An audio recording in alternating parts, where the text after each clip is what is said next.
he was apologizing for not being there for me. In my own words, I'll say his failure to father me. His failure to father me. The night I met him, he came to the hotel. We drove to Springfield. It was late, and he met us at the hotel, and he sat right in front of me. It's like, I can touch this man. And I'm just scanning his face. Where do I look? And I hear him say, I had to take care of these three girls, talking about my older three sisters. Their mother had died. That was his first wife. Then the second wife was Doris. And I guess the third was Pat, whatever. But he said, I had to take care of them. And inside I'm screaming. I can't say what I was screaming, but you'd had to take care of me and you didn't do it. I was really devastated all over again. Even though that was his type of apology, I guess he was giving me his reasoning. I couldn't father you because I had to father them. Yeah, didn't work. It wasn't sufficient. Hey, everybody. Welcome to SoundBalming.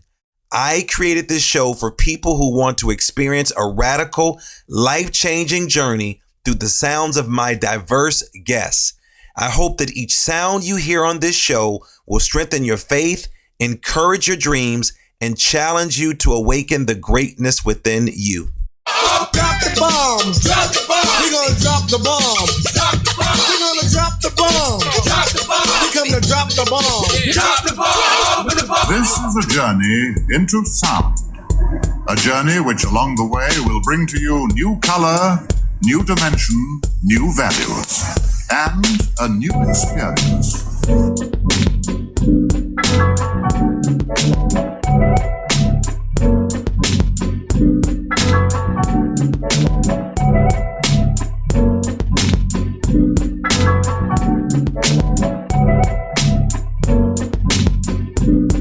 Ladies and gentlemen, the star of the show, Lamar Darnell Shields.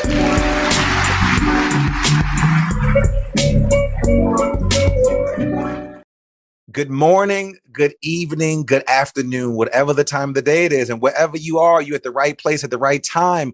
Welcome to my show. I'm your host, Dr. Lamar Darnell Shields, in the building. Yes, I am the creator of SoundBalming, and my goal with this show is to introduce you to people with the ideas that will help you unlock your full potential. Today, I'm so excited about this show because I get a chance to interview one of my closest friends, sister. We're going to catch up about some amazing things. So I just want you just to stay tuned. Just bear with me. I got a lot of questions to ask her, and we're going to keep this moving. But I want to start out with a quote by David Blakenhorn. He's the author of a book called Fatherless America, and he wrote back in 1995, the United States is becoming an increasingly fatherless society. There's little doubt that America is experiencing an unprecedented fatherless crisis. Approximately 80% of single-parent homes are led by single mothers, therefore leading to nearly 25% of our youth growing up without a father in the home.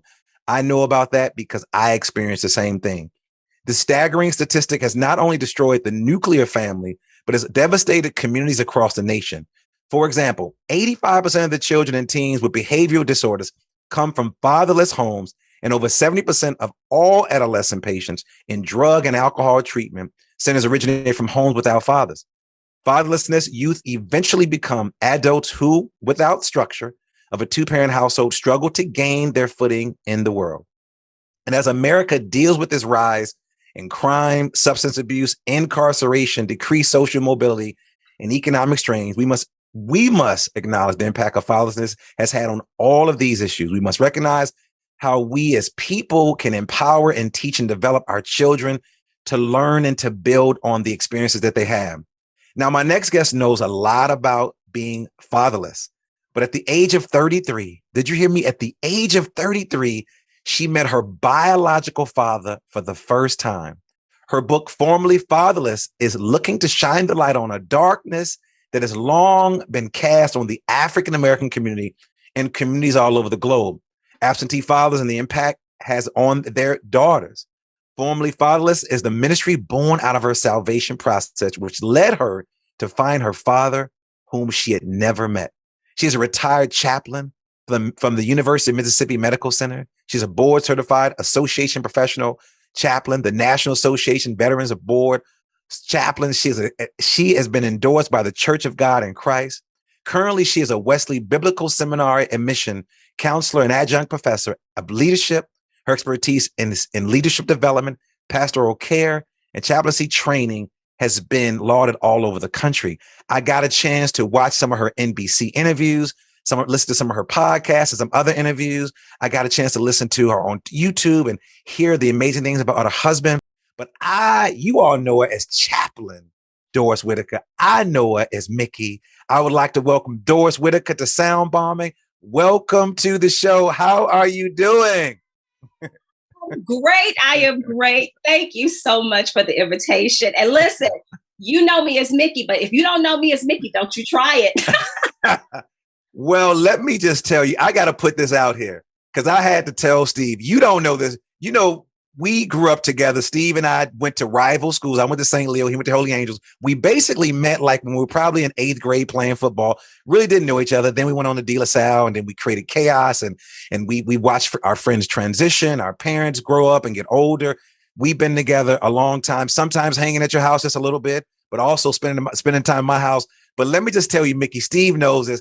I had the biggest crush on you when we were kids. And you can't tell your boy that you have he's a hated Curtis and I, Curtis is a Williams like Steve is.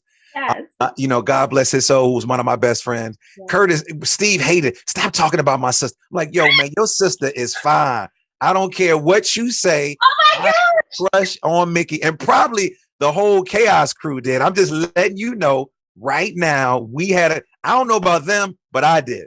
Oh my gosh. That is hilarious. That is so funny. To see you in what you're doing now, Steve shared with me your book. I don't even know. I guess he knows because I've been doing the show for some time. And he says, Darnell, you got to get my sister on. I was like, what is he doing? He's always talking about you. I called him last night because I read the book. I went through the book. Quite often, I don't really get a chance to do it. And he was like, man, yo, Mickey is dope, man. I just need to let you know, man, my sister is dope. So Big Steve, Big Stu, the Omega man, the husband, the father, the baby of Patricia Williams, a mother who I love, been in y'all house, been in that car. Yeah. I want to thank you for sharing your mama, for sharing your brother who I love. I don't get a chance to see him that often. But so I'm excited about this new journey in your life. And let my listeners know where you're calling in from. And we like to do a wellness check. Look at, she's smiling. Oh, y'all, you ain't know I had that little boy crush on you. I had no idea. How was I supposed to tell you? I was all of like probably much younger than you. We're supposed to say, I ain't had no game when I was 15. We thought we did. We thought we had some game, but we really didn't. Absolutely. Well, I am just amazed. I'm so glad to be here. I'm calling in from the great state of Mississippi. That's right. Who ever thought I would leave my home? You an M.I. crooked letter. Crooked letter. Come back. I'm just like, every now and then I have to catch myself and say, wait, where am I? But it has been a blessing. I ended up coming here, following my husband here. I had a decision to make. Do I want to stay in Chicago with my family or follow this man to Mississippi? And so, I followed him. I was pregnant at the time, so maybe but here we are today. I want to make sure you followed him and you did not stalk this brother in Mississippi. I want to be very clear. Follow Joe, man. First of all, you went from Chicago to Chicago because the Minister Farrakhan called Chicago Northern Mississippi. So you went from Chicago to Chicago because all them country folks on the west side of Chicago, they hate to admit it because we Southsiders. They from Mississippi. They ain't never got out of Mississippi, right? I think they still holding on to a little glimpse of Mississippi. What part of Mississippi are you in? I am in Byram, which is right outside of Jackson. So I love the city of Jackson. There's a lot of controversy. We've had recent water crisis, and the federal government had to come in because the governor, I'm going to say it, the governor, he failed to really take care of the capital city. Anyway, that's a whole nother issue, but I love the city of Jackson. Well, I have a close connection to Jackson. I know your mayor, Chokwe Lumumba. I knew his dad, who people don't know, he represented Tupac. I met him when I was in college. Dr. Eric Green, who is a close friend of mine. He's a superintendent. Mickey, I'm actually in Mississippi quite a bit. Now that I know that you're close to. We're working with them. But listen, I ain't coming down there because I can't get no water. I can't take a good bath, drink some good water.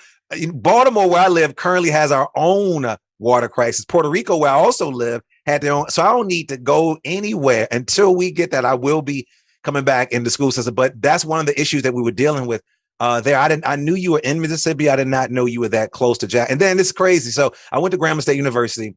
And I love this brother. I love the coach of Jackson State University. But I just saw a nasty post because they just beat Grambling. Jackson beat Grambling. And the great coach, you all know, Dion Primetime, he says, Grambling, the turnout for the Grambling game and Jackson was pathetic. And then my friend said, did he forget that there is a crisis in Jackson? Did he forget that who wants to leave Louisiana with our, I would say somewhat nice water, and then come. So he was mad that the turnout was dismal. I'm like, dude, there's a crisis in Mississippi. Yeah. Your players were in a hotel. Let's be very, very clear. Right. And so again, even though Jackson beat Grambling, I always shout out to the HBCUs in the building. So we ain't gonna get on that. We're not gonna get on that Mississippi politics. We just touched it a little bit.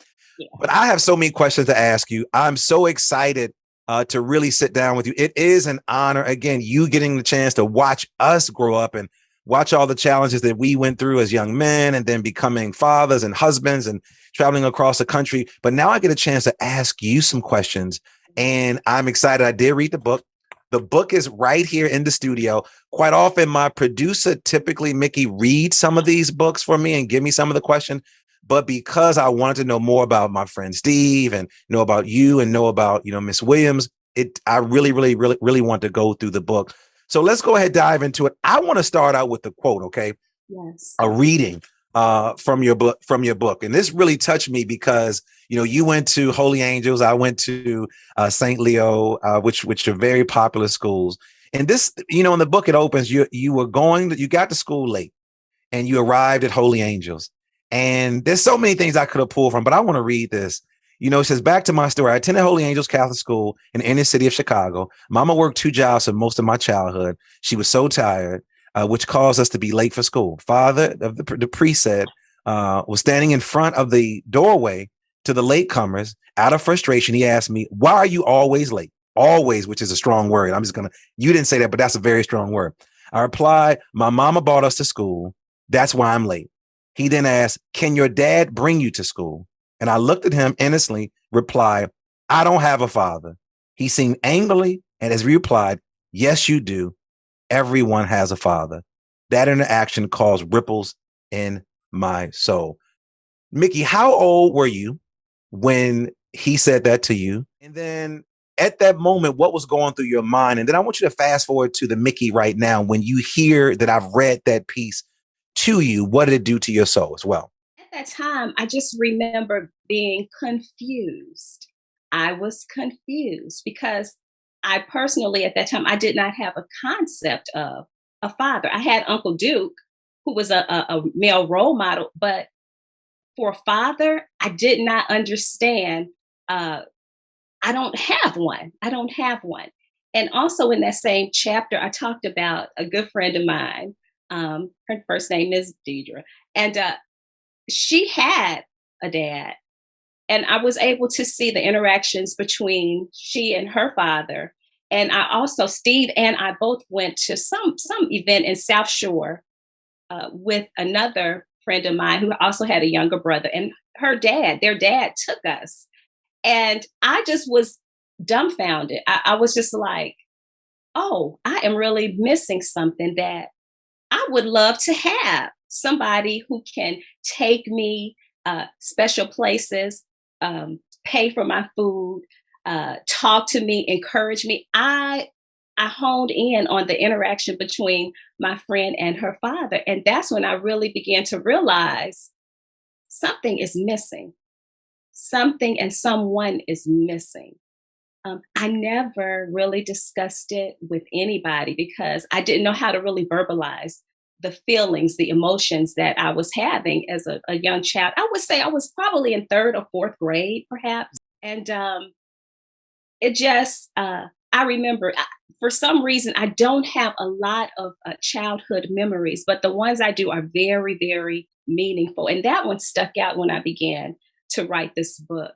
So I think that was really the early part of my life when I realized that my daddy is missing. I don't have a dad. But I did not address it with my mother. I did not ask any questions. I just went along with the program. Now, you bring up a really good point because you talk about I didn't have the vocabulary to explain it, but I knew I was missing something. What did you feel like you were missing at that young age? I felt, like in my adult language, I'll say additional support or someone being there, someone to hear me, someone to see me besides my mom. My mom, she did all she could. She worked 2 jobs to really provide for us on Maslow's hierarchy of needs. The needs were met from they were met from the bottom, but there were some other needs that were not met. And again, I couldn't express it, but I knew watching them interact that I wanted that. I wanted that. Wow. It's interesting you would say that because I know I've been around your mother. I know she worked at the post office. I didn't know she had a little other side, little hustle. I just remember us going to get the car. We were like, all right, my mom working overtime, so we gonna get the car and we just gonna roll out and hang out at the racquetball club and go party. But not realizing how our mothers did so much. My mom worked for the state of Illinois. She eventually became like a medical consultant. So again, I grew up just like you all did. And it didn't hit me until we started to write. I wrote the book. You held the book up I wrote called What I Learned in the Midst of Chaos to Make Him an Ubuntu Teacher. And ironically enough, I think you noticed because you showed me the book. Your brother, Steve, who is a great writer, prolific writer, and I'm always encouraging him to write more. He wrote the opening poem to it. And what we discovered is that we were eventually each other's fathers. We were these athletes. We played sports. We literally, Steve would talk about looking up in the stands and seeing maybe me or seeing Dion or maybe seeing Lance or maybe seeing, other people that we support each other from games. I think about Marlon, our good friend Marlon Mitchell, whose dad was there, but he transitioned. I just shared a story about how I got Marlon dressed for prom. Think about that. I got him dressed for the prom, and we joked about it in our young age because we didn't have the vocabulary to discuss it. But what we did was we covered it up with jokes. We covered up with humor. But Mickey, when I started interviewing these individuals for the book, I realized we had so many connections.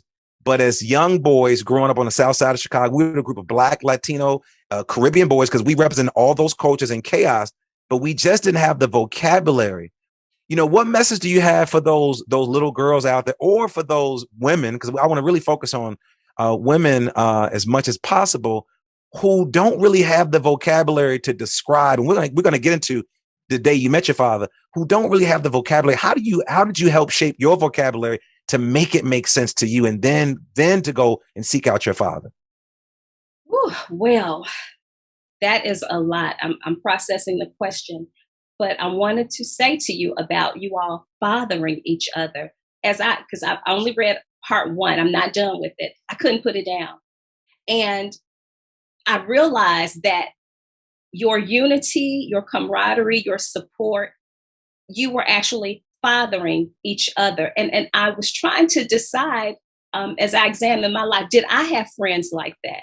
I had a close knit of friends in high school, but for some reason, and I'll put it on me, my lack of feeling like I received the love that I needed from a father and the validation that I needed from a father caused me to not be able to be as present as I needed to be in those friendships. Now, that's just my story. I don't know if girls bond like that, because reading the story and thinking back on you all still have picnics and stuff like that. You all still are very, very close.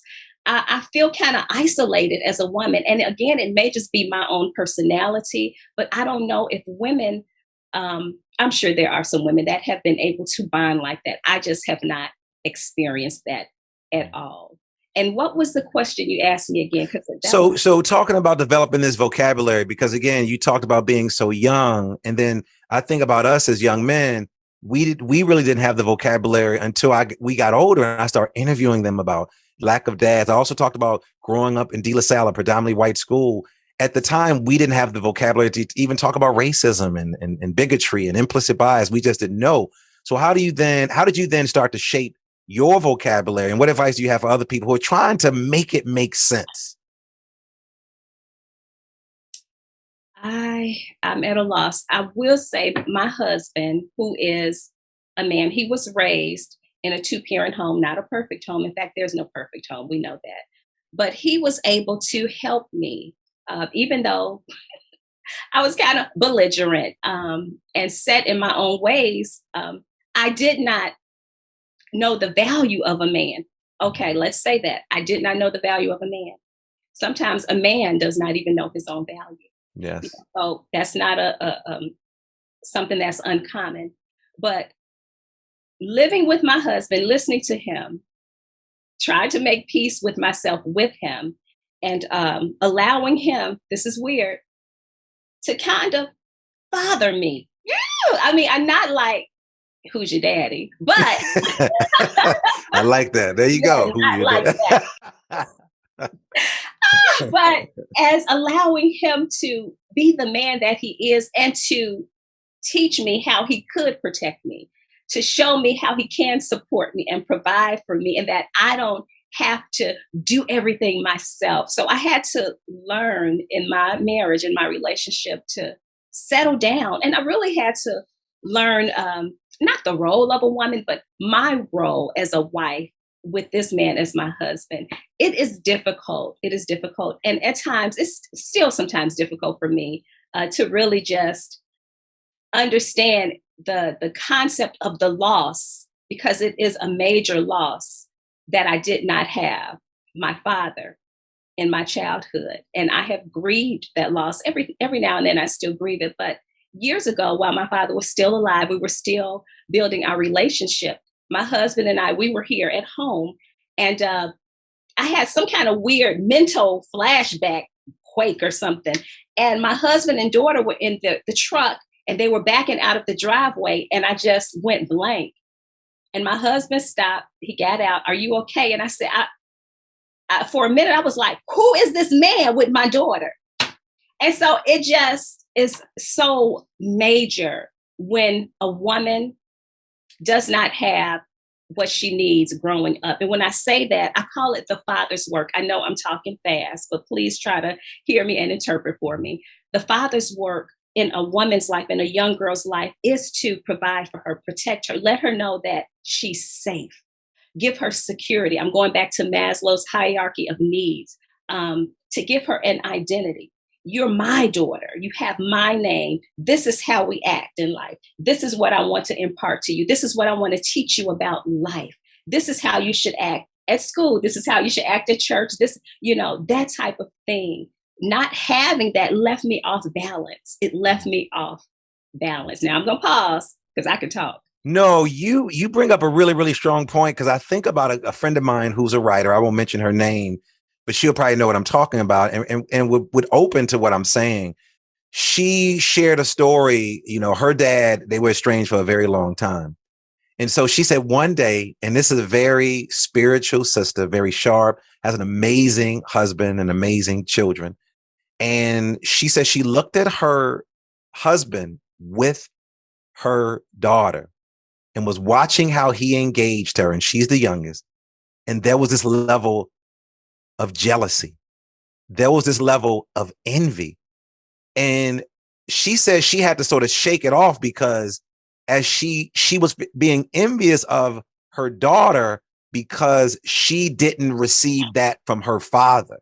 But what I love that she did is I love that she was able to articulate where she was. And what I'm hearing you say is that being able to articulate those feelings are real. Now, if she would have said that to her husband or to her daughter, it might have gone in a different direction. If she would have used the word jealous, if she'd have used the word envious, if her husband was not grounded, and he is, her daughter is too young to understand. But I actually envisioned her looking at her daughter, because I know both of them, and I know the husband. And I sort of felt that way. I felt that way before, because I've had to have a conversation with my children's mother the same way. Now, mine didn't come out as beautiful as hers did. It's a whole nother conversation. But I really appreciated her articulating that, because, again, I know, listening to you, that there are other women who are looking at their partners, their boyfriends or husbands, and see this great relationship. And there's this level of, as you just said, who is this man with my daughter? How dare he love on her? How dare he give her the things that I didn't get? How dare he protect her? And nobody did that for me. So to hear you say that you went blank, he may or may not have been, because sometimes we just so oblivious to stuff. You could tell like, oh, we didn't even see that because our minds are somewhere else. But what I appreciate about your husband is that he stopped, he paused. And I know he's a man of God. I'm going to talk about that shortly because I love listening to him talk about, before we get into how you all connected with the dad, I love to hear how he processed it and how he allowed you to have this cathartic moment, this breakdown and things like that. But I want to go back to, I want to bring in Miss Williams in here for a second. I want to bring in your mother, who I love. Miss Williams had Miss Pat on her license plates back in the day. You could tell, I know, I'm family. When, Mickey, did you start asking questions about your father? And then how did your mother, Miss Williams, respond when you did start to ask those questions? Because again, quite often in my research, I know we tend, and boys do this, we tend to blame the person that's closest to us. We tend to then admonish the person who's away from us, the dad or the father or the parent, and then we tend to blame ourselves. What role did I play? And so when did you start asking questions about your father? And then, what did she say about you? What did she say to you? So I remember probably dating my husband. I asked my mom about my dad. We may have had a conversation previously. I can't really remember. And I said, well, I want to know what he looks like. I was just sharing what I wanted. I wanted to see him. What do I look like him? Do I look like his daughter? And so she, apparently, I never knew this until later in my life. She stayed in contact with him and would send him pictures of me. Wow. I'm gonna come back to that picture, but he sent a picture to me with him and his wife, and his wife's name was Pat. It turned me off. Oh, wow. I was like, what? And I just, I was like, enough of that. And there was some note in it, but when I saw the picture, I was like, I wanted a picture of him, not, this woman. And I found out later that anyway, and so when the time came for me to meet my dad, I've always been in church. You probably have too. We grew up in a Catholic church. I was a faithful church attendee, served in the Catholic church. When I moved here, tried to be in the Catholic church, ended up going to church with my mother-in-law, which was Sanctified Church, Church of God in Christ. And I got saved for real. And the Holy Spirit said, go find your dad. And I said, this is the devil talking to me. I know God ain't talking about go find my dad. But he was. And there was a promise attached to it. If you obey me, I will begin to rebuild your life. And so I cried and I was nervous. And, we're going to go into the story. But that set the trajectory for me to find my dad because it was nowhere on my radar. I thought, this is it. I'm fine. I don't care. I have my mother. And so I was fine with that. But the Lord had another route, another life for me, back to my mother. And sometimes while I was building my relationship with my father, she felt left out. I'm saying this, she never said that to me. I believe she felt left out. But that was one of the things I had to do. Why do you think she felt left out? Do you think that she wanted to be a part of this healing process, this meeting? Do you think that she wanted to play, does she had to have some type of say? Like I wrote a passage a while ago, be okay with not having to tell your part of the story. Why do you think she felt left out and not a part of the process? Well, and should she have been a part of that process? I don't think she could have been a part of my process. I don't think it would have been effective. It would not have worked. It was the relationship. It was not like I was a child. I was a fully grown adult, set in my ways with my own personality. And I needed to meet him on that level, not as a child, not with my mama bringing me to him, because that time had passed. I'm a grown woman with a husband, 3 kids, cars, truck, and so those parameters had to be in place, and I had to be free to be me and not take care of anybody else. So you had to walk your own journey alone, with God, but your own journey. With God. I had to do that alone with God, without interference, because my mom had a relationship with him, some type of relationship, if they could write notes and send pictures of me. I was not in that relationship. That's not why I did it this way, but it had to be him and I. It had to be just the two of us, because I had to keep my sanity again. So how did you feel, Mickey, that your mother and father was still communicating with one another and you didn't know any of that? So I was very shocked. I found out when I was sitting in my father's home with my 3 older sisters and nieces and nephews. These are the new. These are the bonus sisters and sisters. The sisters I never knew I had. 3 of them older than me. In fact, my oldest sister is a couple of years younger than my mama, but that's a whole nother story. This wasn't all in the book now. What's this? Listen. Come on, this is getting juicy now.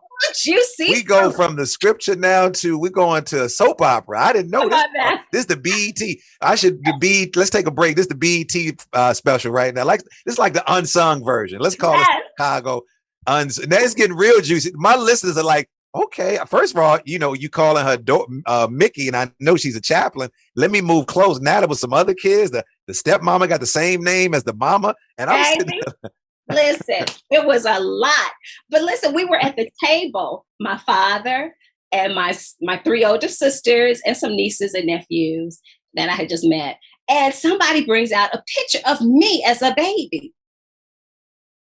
I'm like, that's me. I did not know you. They had Holy Angels graduation pictures, 8th grade. I was like, what, wedding pictures? I said, so my mama been, it shocked me. But I just took it in stride because I was already freaking out in my head. But that picture caused some trouble in my father's house when he received it, because by that time he was married to wife number 2. And she didn't know about me, but my mama sent the pictures on the table. And I found out this year from my niece. I love you, Niecy. And she said, when his wife, and her name was Doris. Come on now. What is going? Wait, let's What back is up. going on? What is going Miss on? Pat, your mama, then the other mama named Pat, and the other person's name is Doris. Wife, Doris. And so they always call me Michelle, which pissed me off because my name is Doris, but I didn't know at that time he had a second wife named Doris. Back to the story. My father and his kids got kicked out of the second wife's house because of the picture of me. I just found this out like 2 months ago. My daughter, Nicole, love you, baby, from Springfield. She was here and we sat together and we talked.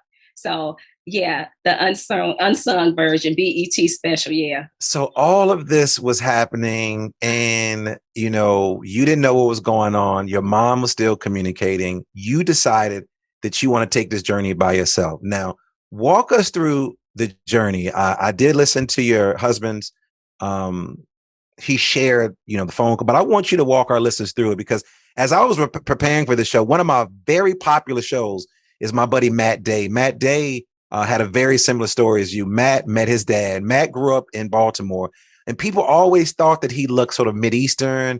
He had like an olive look. He was actually my kid's teacher.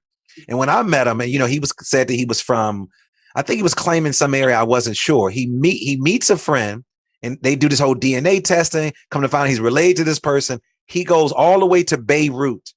Do you hear me? And meets his father.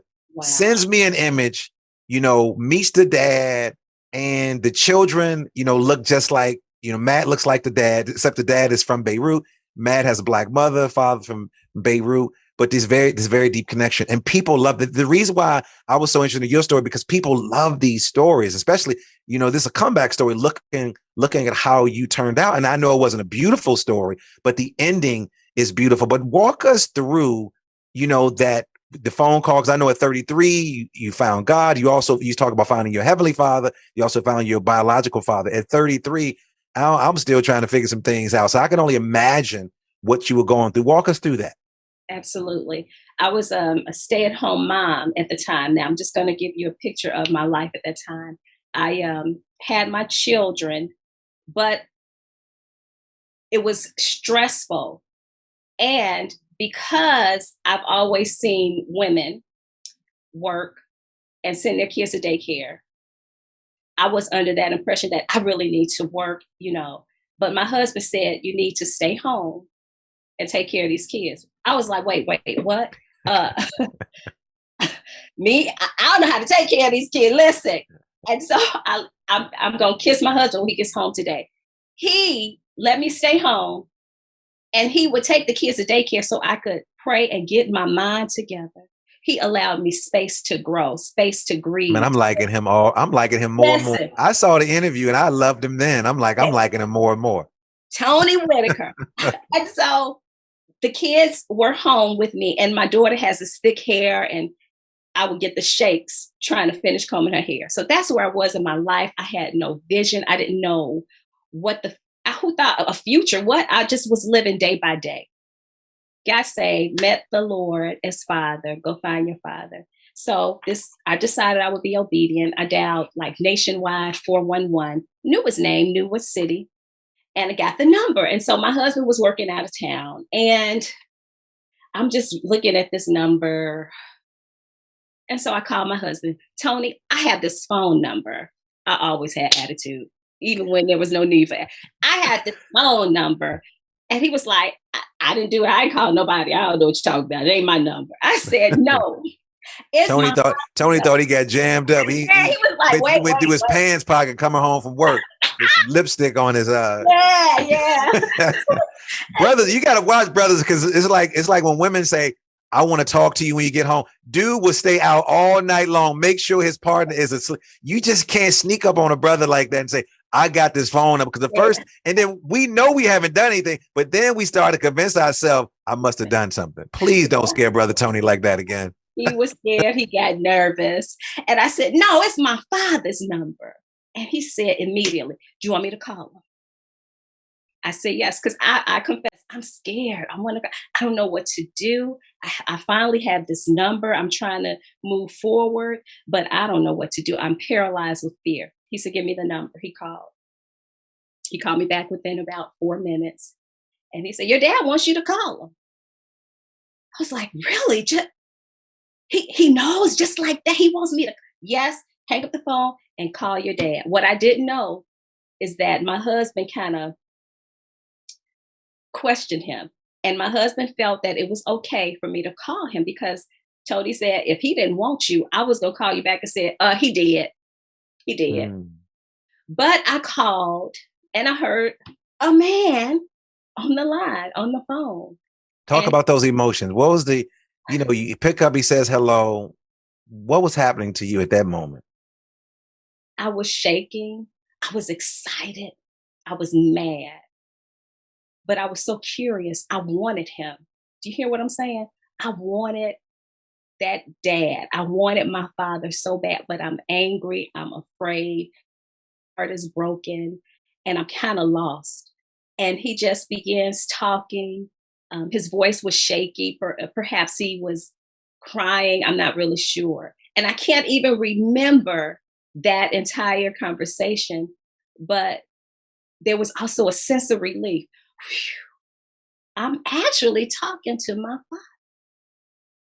And so I don't remember the rest of the conversation, but I'm sure I got off the phone. Tony probably called me back. And what did he say? And Tony's like, he wants to know word for word. Man, I don't know, but I talked to him. Thank you for calling him. And we're going to try to just move forward. My father did apologize and said something like, I never meant for any of this to happen. Well, it happened, So what was I'm always interested, what was he apologizing for? Later, he was apologizing for not being there for me. In my own words, I'll say his failure to father me. His failure to father me. The night I met him, he came to the hotel. We drove to Springfield. It was late, and he met us at the hotel, and he sat right in front of me. It's like, I can touch this man. And I'm just scanning his face. Where do I look?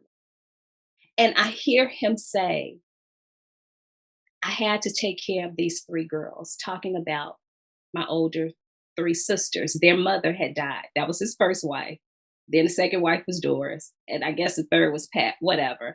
But he said, I had to take care of them. And inside I'm screaming. I can't say what I was screaming, but you'd had to take care of me and you didn't do it. I was really devastated all over again. Even though that was his type of apology, I guess he was giving me his reasoning. I couldn't father you because I had to father them. Yeah, didn't work. It wasn't sufficient. So right now where you are, was that response sufficient to the way you are right now? Where I am right now, no, it's not. It's still not sufficient. So you're still processing this entire thing? I think I have done processing it. It is not sufficient, but God's grace is sufficient for me. I understand that's where he was. I don't know what his life was like. I don't know if he had a father. I don't know. And so I can only be grateful for the time that we did have. Today, I love him. I love him. I love that man. Listening to you talk, and I love how you talked about formerly fatherless, and you talk about finding your heavenly father and your biological father. If I were to, or my engineer were to edit this out, someone could surmise that you're talking about God, G-O-D. When you said I can talk to him, when you said I can touch him, when you said I was trying to find myself in him, I was looking for the similarities. My voice was shaking, I was nervous. I was fearful. I was angry. I was sad. I was happy. Would you say that those are the feelings that you had when you got saved, when you came to your heavenly father? Thank you.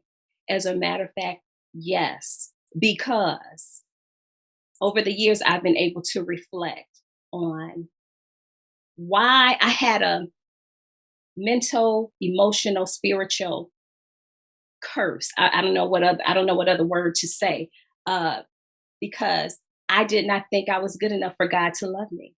I did not think I was smart enough, pretty enough, holy enough, black enough, skinny enough. Why my issue, my curse, the demon that I wrestled with when it came to accepting God as Father is, why does he love me? And I've come to realize that my father, my biological father, is not 100% to blame, because we do have an enemy of our soul. But perhaps if he had been in his place and fathered me as well as he could, perhaps I would not have wrestled with that demon of rejection, so much so that I felt God would reject me. So yes, I did feel that way. And every now and then I have to get myself together and say, hey, God loves you just the way you are, short hair, bald head, wig, skinny, fat, whatever, because every now and then I find myself going back to, oh, I didn't pray enough. Oh, I better fast. Oh, I better do this. But no, God knows me and he loves me just the way I am. I know I talk a lot, but this is so good. No, you are on it, because what's interesting, as I think about the opening, and I talked about statistics about the things that happen to children like us, or in particular women like you, because there's so many books about what happens to Black women or women who don't have a father. When you talk about father issues, when you talk about I'm not enough, when you talk about am I worthy?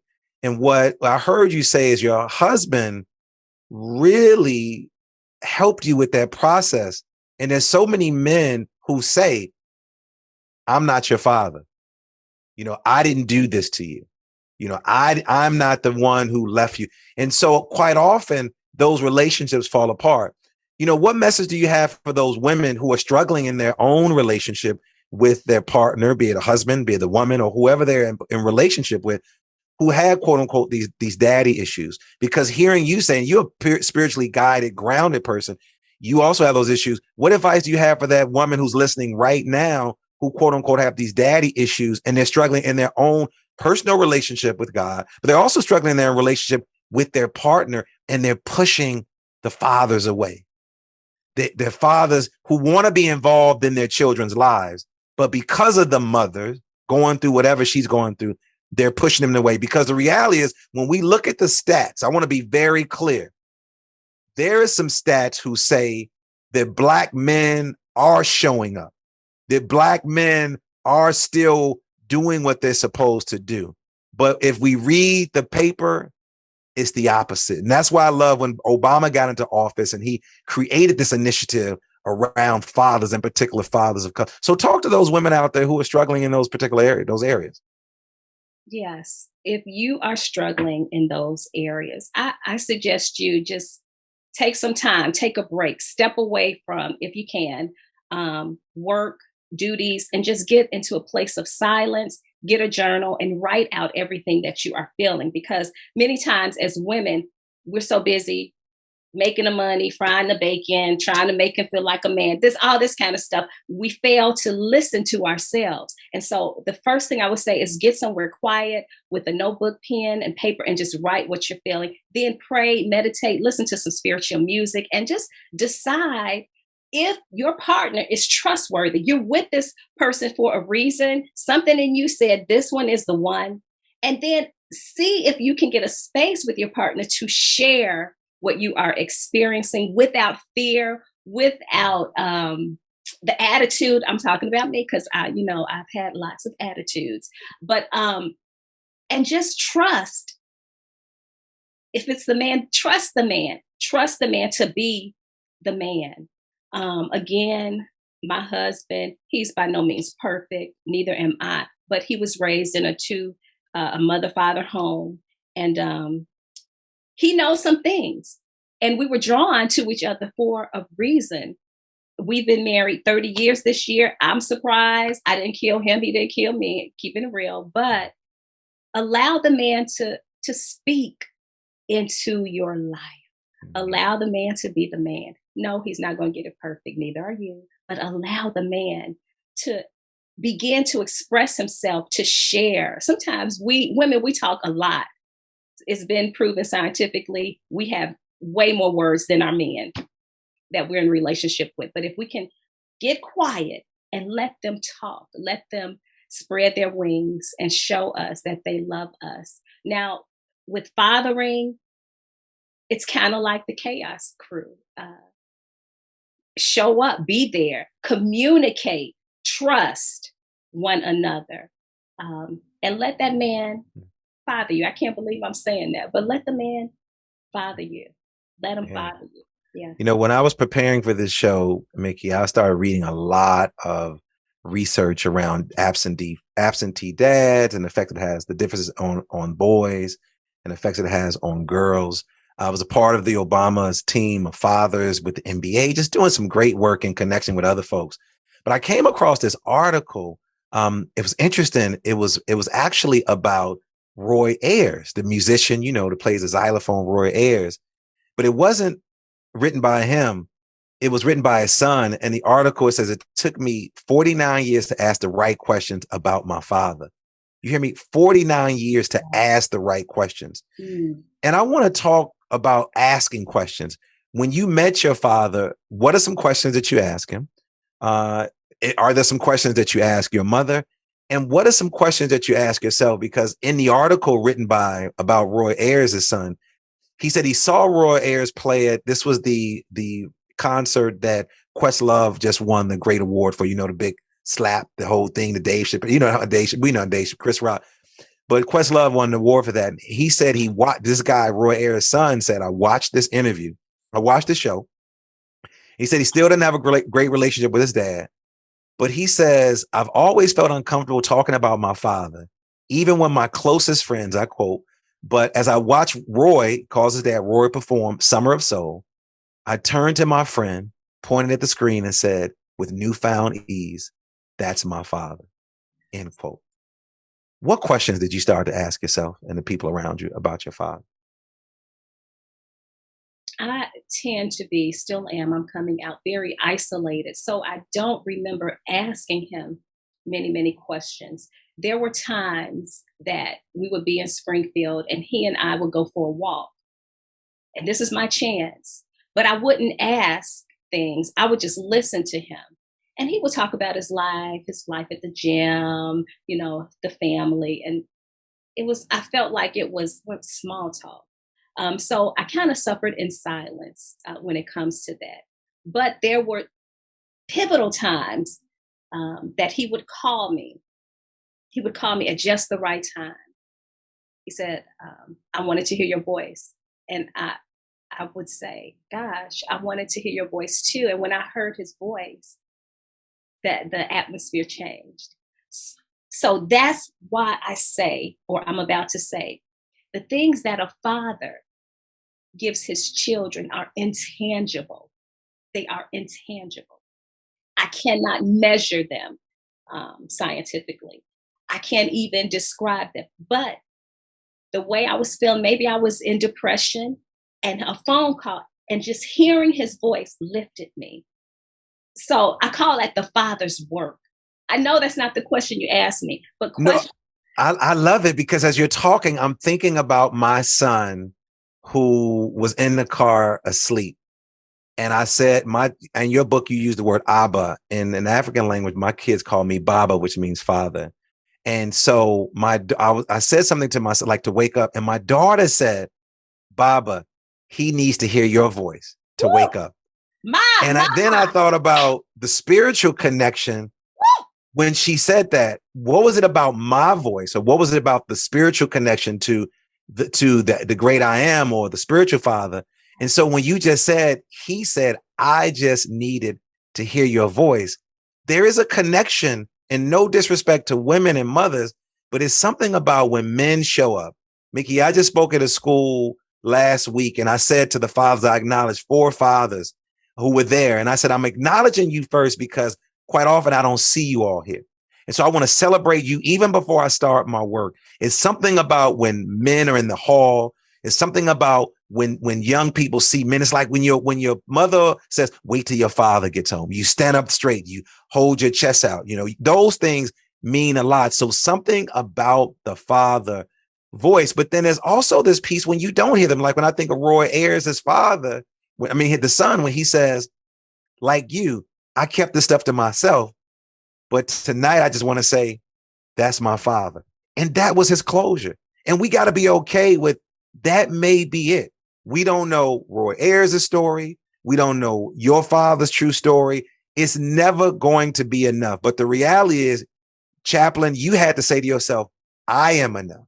I had to say to myself that I am enough when my dad was not around. Our relationship got stronger when we got older. His relationship was different from with my sisters. And my mother had to explain to my older sisters that, yeah, Darnell had a different relationship with it because he was younger. He don't remember him there. So me articulating it that way was different for them. There was this banter back and forth, but my memory was my memory. Their memory was their memory. And we just sort of hold on to that. So I know outside of writing this, you do a lot of things. You are a chaplain. We didn't talk about that. But I just want to elevate that piece because I was explaining to my son that I was going to be interviewing you. And I said, she's a chaplain. And he said, what does that mean? I said, don't you remember we went to the Baltimore Ravens game? The Ravens has a chaplain. Do you remember we went to DC and the Senate has a chaplain? And so, the Boy Scouts have a chaplain. I said, they play a major role. And so can you explain to my listeners your role as a chaplain? Because when I watched that NBC national, I'm like, this girl got an NBC piece about going into the hospitals, being a chaplain. I'm gonna tell you what's funny though about that interview for those who see it. When you had to put that thing on your head, and homeboy's like, you don't touch no black woman's hair. He was trying to put that mask on you. Like, listen, homeboy, I know this is national TV, but you don't put your hand. I know I'm a chaplain, but I'm from the South Side of Chicago. Your face when he put that whole, you like, oh, I got it from here. You know what I'm talking about, right? Yes. My hair. That's right. A chaplain. Oh my gosh. I served the University of Mississippi Medical Center for about 11 years. I retired last year officially. And a chaplain is someone who has a spiritual background, is endorsed by their religious body, I'm Church of God in Christ, to provide ministry to people with little faith, no faith, a lot of faith, or crazy faith. We minister to Black, white, green, white, purple, straight, gay, cisgen, everybody. We minister to the human race. And my job is to just sit there, be with them, hear them, and help them pull out the things that are inside of them that will help them cope with the medical situation, with the diagnosis, with the death of a loved one. I loved my job. What did you love about it? Especially during COVID, it shifted. Coming in with the mask. What do you really love about being a chaplain? I loved the people. I loved touching their spirits, and I love for them to touch my spirit. I love being with them. I love praying with them. I loved watching them grow from their prayer life, or I loved watching them decide that I don't want to have the operation and I'd rather go home on hospice and die on my own terms versus I'd rather get every operation you have. I just love the variety of life styles, life choices, just the beauty of life, from the babies. My first assignment was for the NICU, the Neonatal Intensive Care Unit. And that broke my heart so much, working with these precious babies. Many of them lived, but many of them died. And just working with the families. That's a special place. My oldest daughter, Hadia Ayodele, she was a preemie, made it out. She's 21 now, just celebrated her birthday. But she was special. When you're in that NICU unit, man, there's so much love. And when they talk about preemies, the reason why they are so smart and sharp, because so many people wrap all of these services around it. Wouldn't that be great for every kid that came out, that you wrap all of these services, all these people that giving so much extra care to them? And many of them, when I look at the research around preemies, even though many of them are small in stature when they get older, but man, their insight, their love, their compassion for other people is priceless. So, being a chaplain, you get a chance to meet people from all over the places, all over the country, even though you're in Mississippi. What are some lessons that you learned from being a chaplain? The primary one that I think of right now is that there's beauty in every season of life. My mentor, Dr. Ruth Black, she was one of the very first female Episcopalian priests in the nation. She loved Bishop Desmond Tutu. She was a Ubuntu teacher. Yes. And she mentored me and poured into me. But I learned the biggest lesson I learned from her was know the seasons of your life. If one season is ended, be gracious and move on to the next. When we lag behind in a season that's over, we can bring on catastrophe. We have to move with the flow of life. And so I learned that from her. And when I had some back issues at work, I fell on my face and prayed. I said, Lord, what are you saying? What are you doing? And it was time for me to go. I wasn't ready to go, but I moved with the flow of life. I did. It's a new season. I laid hands on the chaplain I left behind and said, hey, just like God was with Moses, he gonna be with you. I'm out. You did a Harriet Tubman. I'm out of here. Well, speaking of being out, you cannot leave. Yeah, I don't want you to leave, and I know you got to get out of here. But you cannot get out of here without letting my listeners know where they can find more about you, pick up your book, hear more about your story, follow you on YouTube and all social media. Before you get out of here, let our listeners know how they can find you, where they can find you. You can go to formerlyfatherless.org. That is my new website. It's a new season, and I have lots of good information there. I have a weekly devotional. We're going to start a book club October 1st, every Saturday in October from 7 a.m. to 8 a.m. Central Standard Time. We're going to go over and walk through the Formerly Fatherless book. You can pick up that book on Amazon.